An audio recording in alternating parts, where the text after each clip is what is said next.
And before we get into our next segment, I want to just do a quick plug for Patreon. If you guys want to jump into our Discord server, it's just $1. We do watch-alongs. We keep the conversation going 24/7. Access to us.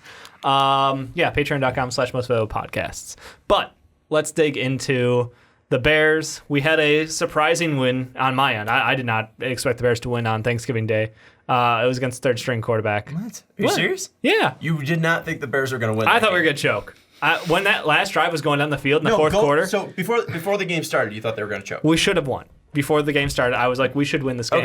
Okay. Because it's a third-string quarterback. But then after they were down like 14-7, you were like, oh, we're going to choke. I was like, we're going to choke this way. And then that final drive nearly gave me a heart attack. Yeah. Thanks for clarifying. I got you. Because I was like, you're going into that game thinking you're going to lose. Like, how fucking pessimistic are you? No, you're right. But yeah, so thankfully we did hold out. We did win. We knocked off the Lions. And guess what? We got the Cowboys coming to town. They're coming off a disappointing game against the Buffalo Bills where their offense looked horrendous because they forgot about the run game for some reason. That was pretty nice of them. Yeah, but even then, Zeke hasn't been great. They've been and such a weird team. don't forget their game against the Patriots either. Yeah, well, that was a sloppy game just in general, just because of the weather. But I mean, they've been such a weird team. They're 6-6, and you look at the start of their season, they were 3-0. But then you look at who they played. Yeah. Giants, one of the worst teams in the league. Redskins, one of the worst teams in the league. Dolphins, one of the worst teams in the league. And then they had that super close game against Teddy Bridgewater in the Superdome. That was like 12-10. It was like back and forth. There was, I think, came down to a last second play too. Really fucking good game. Where I think Prescott threw it up in the air. And then they have that close one against the Packers. They almost completed the comeback and then kind of choked it. I think Brett Maher missed a field goal. I can't wait to see him in Soldier Field. That dude's going to miss so many kicks. So let's break down this matchup then. Like, who do you think? I mean, you're talking about the mixed early season for the Cowboys. Who do you think has the momentum going into this game? Do you give the Bears credit for momentum? Absolutely. I mean, I think momentum's super stupid. I don't think it's a real thing. I think it is in football. I give a lot of credit to momentum in football. I feel like it's so much easier for a team to keep it rolling.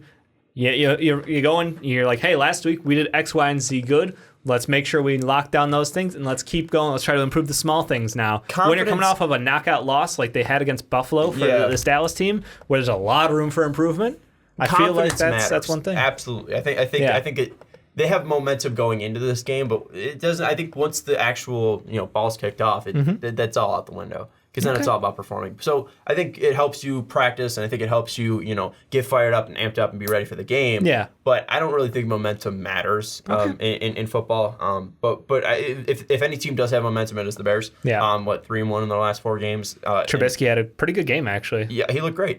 He had the one decision where he was late throwing to Allen Robinson, but outside of that, I mean, there was no other bad play that I can think of. I know people are calling him on Twitter for the 3rd and 4 run where he could have dove for the first down, and then he just beeline for the sideline, which was a bad look. But so he had 2 bad plays, if you want to say that. But yeah, Trubisky had a good game for Trubisky. Finally threw for 300 yards, first time since the playoff game against the Eagles.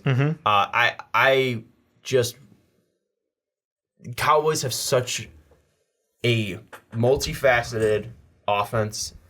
Dak has been able to throw for over 400 yards before in multiple games. Yeah. Zeke is such a powerful runner. We've seen what Latavius Murray and we've seen what Josh Jacobs have been able to do against this Bears defense. And then you have Amari Cooper on the outside that is just so great. And Michael Gallup as well is a great downfield threat. So they have the ability to really hurt the Bears in all 3 facets of what has hurt them. The deep ball, the run game, and a fantastic offensive line to keep Dak protected. So this is a Cowboys offense that is, if it is clicking, could be a killer to this Bears team. So I am worried as a Bears fan because while we do have the momentum, I don't think it means shit after the game starts. But Ricky, I mean, Jason Garrett's been fighting for his job as of late. The offenses look sketch. What do you think? He's not fighting for his job.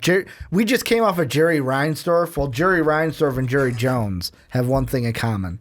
They're very loyal. How much do you think, though, that Jerry Jones regretted before the game started saying, I would never fire Jason Garrett before the season, 100%. or before the end of the season because of his family, and then that game happened, and he was like, I'm not firing Jason Garrett. I think he was just like, God fucking damn it. Yeah. Jerry, what the fuck are you doing? The best was the thing they turned into a meme is like, after one of the Buffalo scores, you see Jerry just get up in the box, and everyone's like, all right, I'm going to leave, or like, whatever the SpongeBob one is, all right, I'm going to leave right now. That's not it. Okay, Boomer. Whatever it is. I'm out. That's it. But I mean, the thing is, I don't use the memes like I'm talking like How old are use you? the Jesus meme. Christ. I dropped the okay Boomer on him already. I'm getting to 30, man. My psyche is not really sitting well with me right now. But no, if I'm the That's Bears, weird. I feel like Here, Ricky, this is the meme. It's I'm yes, the head out. I had it in my head. I couldn't think of it off the top of my head. Yeah, no, they know what it is, Sean. You don't have to tell them. They know what it is. They know what my stupid brain was trying to come up with. You were close. But in all sense of this one, I'm leaning the needle towards the Dallas Cowboys because if I look at the games that they have lost in their last 4, they're 1-3 in their last 4. You look at the losses. Kirk Cousins had a really good game. 220 yards, 2 touchdowns. You look at the Patriot game, I almost want to throw out the window because like Sean said, it was a weird game on both sides. But Tom Brady didn't turn the ball over in that game. And then you look at the Bills. Yes, Josh Allen had a great game, only scored 1 touchdown, but they offensively routed that Cowboy defense Time in of that possession like was not even key. just that the John Brown trickery of like he's just gonna toss a fucking 28 yard touchdown. I was sitting there going, phew, thank God the guy I was playing in fantasy sat John Brown in that game. But I mean, I look at it and I look at Mitch and it's like this Bears defense might be able to limit Dak, might be able to limit Zeke. Yep. But it's all going to come down to what's Mitch going to be able to do against this Cowboy defense because the Cowboy defense ain't no slouch. And also, you look at those games, Dalvin Cook had a nice game. You look at Sony Michel had a pretty good game. You look at even Bo Scarborough and the big thing is Driscoll and Josh Allen.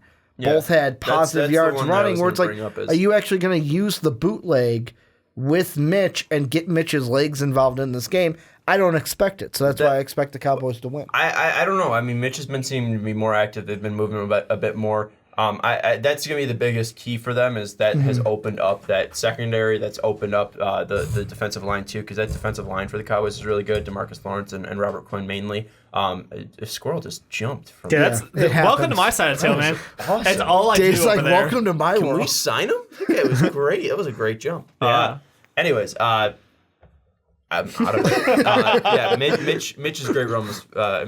Mitch will need to run if they want to win in this game next Thursday because again it opens up their secondary, takes pressure off of that defensive line too. They won't be bringing as much blitz as you be typically seeing, and then the tackles for the Bears are going to be key as well. Bobby Massey's been dealing with some injuries, so I'm not sure if he's going to be fully healthy. That's going to be a big part of that as well, going up against Quinn and Lawrence. But Dave, you being a guy that was so pessimistic going into this last game for the Lions. Yep. The Cowboys have been on a downturn, at least for this past They've been couple on a- games. Downcline. Thank you. A downcline. But does that mean are you pessimistic or optimistic going into this game? What's your feeling? I'm pessimistic. I don't feel good. I think our Bears, even though, like you said, they've been doing well. The last 4, they're 3-1. They're playing solid football out there. But there are so many of the basic keys to the game that I feel like we struggle with. That I think if the offense of the Cowboys starts to get rolling, that's my biggest fear. You talked about the offensive weapons between Zeke and Amari Cooper and Dak. That trio right there strikes fear. They have a great offensive line still. So that can kind of limit the effect of our front seven. I'm a little concerned for if they get cooking. And that's it. It's just defensively, I think we're okay. I think we're solid enough. I don't think we're able to, world beaters anymore, but we're still solid enough. The thing is, if they stick to that run game early, like you saw, and I go back to that first quarter of the Cowboys versus Buffalo game, Zeke had confidence. He was running with purpose. He was getting some lanes, and all of a sudden they're like, we're done with the run.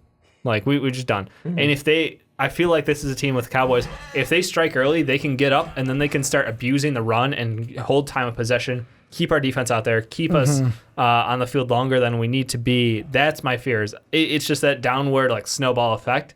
So I think for the Bears, if we don't come out of the gates shooting, we're going to be in trouble. The biggest thing, though, that helps me and makes me feel a little bit better about the run defenses we haven't seen in a little bit. Teams been able to exploit it. Nick Kwiatkowski's a better run defender than Dan Trevathan is. Yeah. And Roquan Smith has been fantastic in the past month. So that's one thing that is helping me. The one thing that's then concerning, though, is Akeem Hicks won't be back, if he does come back, until the Packer game, and we've seen up front that this team has not been good, at least up the middle. Roy Robertson-Harris hasn't been making an impact. Eddie Goldman hasn't been making an impact. Neither has Nick Williams. I know Nick Williams has a couple sacks, but at least that's why Khalil Mack isn't having a massive performance. Thank you for bringing that up. They're able to triple team Khalil Mack, and no one else is able to get home because they don't have an Akeem Hicks out there that's also wrecking shit out there, and that's not going to free up Leonard Floyd. It's not going to free up Roy Robertson-Harris. Which he's coming back. He should be able to practice. We're recording this on Saturday. I saw it. He should be practicing tomorrow. Yeah, but he won't be able to return until the Packer game. So he could start practicing soon, but he's not able to be taken off the IR until the week of the Packer game. So they won't have him next week. So that's going to be the biggest thing is Roquan Smith and Nick Witkowski up the middle are going to have to make some stops because there's been so many times that Eddie Jackson has led this team in tackles, and that's something that's just showing that this their run game's working. If they're getting to that third level, that's when Eddie Jackson's going to need to make game-saving tackles and big play-stopping tackles. So with the Cowboys, they have the ability to run as well from the quarterback position. We saw that Jeff Driscoll gave them some issues with that. So if the Bears are able to start fast like they were against the Lions, and then keep up that pressure, and then just play mistake-free, they should win this game. They're a better team than the Cowboys. This defense is still great. I think people forget it. Yeah. It's just really mainly about the offense. If they're able to keep up what they did against the Lions, this should be a winnable game. Rick, you're the outside party. You're repping the Minnesota Vikings as we talk about the Bears and during the Bulls segment. I was like, shit, I forgot to take. Usually, I take this off. No, I think super fans, this is the impartialness. Let's hear what do you when you look at this matchup on paper, like where do you see it coming down to? Dak versus Mitch. Do you think it's just quarterback showdown? I think it's really like the two things. First, Dak versus Mitch, and I think that the Cowboys obviously have the advantage in that standpoint. But also run games, like not just Zeke better than than David Montgomery, but throughout this entire year, Matt Nagy consistently not showing consistency in the run game. I think it's going to be a downfall for the Bears. Where I didn't want to come in and say and bash it, but I mean you got to look realistically. The last two games for the Bears, a game that they almost lost to the Giants, and you were playing Daniel Jones, and Mitch didn't even look that great in that game. You played a Giants team and won. And then a Lions team that was starting David Blau, and you were losing in that game. Yeah. So, to me, that alone, it's yes, it's good you got the wins the last 2 weeks, but the Cowboys are a different kind of team. Good. I mean, I think the Cowboys are better than what we're seeing. They're better than what we're seeing. That's where their head coach is on the chopping block. But even then, I still don't think that this team is.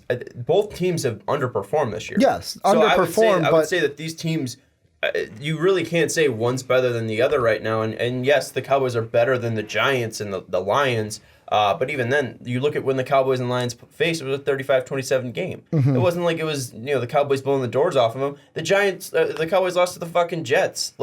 It could be. The Philadelphia game that we could see from the Cowboys where they're blowing us out, but then again it's going to be in Chicago. It's not going to be in the Dome. What are they going to do outside against the Chicago Bears? They don't have a kicker. Brett Maher sucks. He's missing indoor 24-yard field goals left and right. So what is he going to do with the wins at Soldier Field? I mean, I don't think that this is going to be a Bears win by 10 game or Cowboys win by 10 game. I think we're not going to know the story of this game until the fourth quarter. And because we've seen so many times that the Bears have a great first quarter and then they shit the bed in the second quarter. And then they come out in the third quarter with guns a-blazing, or they shit the bed in the first quarter, are great in the second and third quarter, and then shit the bed in the fourth quarter. Yeah, it's hard to string together that from quarter to quarter. The Bears are such an up and down team, and I think the Cowboys are the same. So if any team is consistent, I think that's going to be a key. Yeah. The one nice thing looking into this game is you look at the success of our receiving core with Gabriel out. Miller stepped up and been excellent in this last game. I think it's his best game of this year. It is his best game of the year. I think that breeds a little confidence. I think that Mitch finding another guy out there that he can trust other than Robinson has been huge. We don't really have healthy tight ends at all, so you're relying so much. Patterson saying, hey, man, I'll be the tight end. Look at Jesper Horsted. What a catch that was. Yeah. Princeton. What? How many people knew his name before that catch? That guy. That's it in all of Chicago. No, game 4 preseason, he had a touchdown catch too from the next Tom Brady, Tyler Bray. Okay, just that one guy. Jesper Horsted also played against the Giants, had a catch. So Not Jesper Horsted. Great name. Yeah, great name. But point being that it's nice that Mitch seems to actually be building on these relationships finally, because it was a huge trust factor for. He gets in trouble, he narrows in on Robinson and just goes his entire route just staring him down. And I think that was one of the things that we didn't like about Trubisky was his lack of ability of going through targets, going 1 to 2 to 3, being able to look at the whole field instead of staring people down the entire time and not being able to read through progression. So yeah. I think that he's trending in the right direction. I still don't feel great about him going forward, but I think the matchup with the Cowboys, Ricky, I want to lean on you going to it's quarterback v. quarterback, and that should give the advantage to the Cowboys. But I'm a Chicago Bears fan, so I want to root for can Mitch continue his good play. Oh, it's good to root for Mitch and his good play. Thinking non-Bears biased here of like... He's coming off his best game of the season, I think, as well, right? Was that Mitch's? The best game of his career. I mean, I don't know if I'm rooting for Mitch because I don't want Mitch back on this team. I don't want them to pick up this fifth-year option. We're going to hit this in the next segment. And that's going to go into the next one. I mean, I want Mitch... I want the Bears to win, so if Mitch playing well means that, then great, but like I don't want him to have too many. Like, what if it's just defensive touchdowns? No, if we make the playoffs and he plays great, then I'll be super happy. Yeah. But if he plays great and we miss the playoffs by a game, I'm gonna be so fucking pissed off because that means we're getting the fifth-year option, we're getting no Bears playoffs, and then we're gonna be stuck with Mitch, who was garbage for 1 or 3/4 of this year. Yeah. So we'll talk about that in a little bit in our final topic. But wrapping it up, Bears score, Dallas. Who you got? If the Bears how's it coming down? Play mistake-free and are more consistent than they have been over the past year, and are able to play full four quarters. I think the Bears will win 21-20. I think we're going to see an Eddie Pinheiro game-winning field goal from 35 yards out. Okay, Ricky, what you got? I'm just going to go easy, 13-10 Cowboys. No one's going to score a lot. No game winner. Just 13-10 Cowboys with the win. I think the Cowboys offense is too good to not score more than 13 points, and I think the like Cowboys you said, defense is susceptible enough to score more than 10 points on. I just think playing in Chicago, it's no easy task, and we're going to see a game similar to that Patriot game. I'm going to go 24-20 Cowboys. There you go. Way to be a Bears fan. I'm negative about everything I love, Sean. I don't know if you've I'm noticed saying that you're being a true Bears fan.